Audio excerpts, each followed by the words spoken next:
गणेशाय नमः।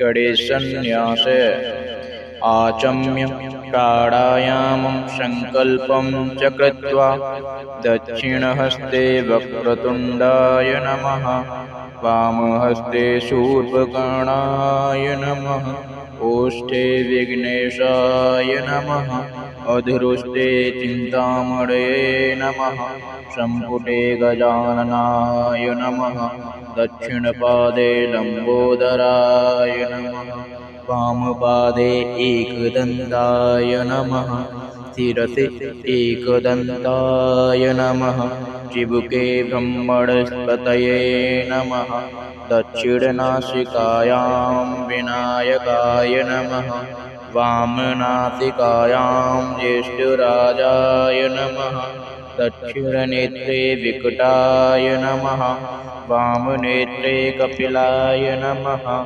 दक्षिणकर्णे धरणीधराय नमः, दक्षिणनेत्रे विकटाय नमः, वामकर्णे आशापूरकाय नमः, नाभौ महोदराय नमः, हृदये धूम्रकेतवे नमः, ललाटे मयूरेशाय नमः, दक्षिणबाहो स्वानन्दवासकारकाय नमः, वामभागो सच्चित्सुखधाम्ने नमः।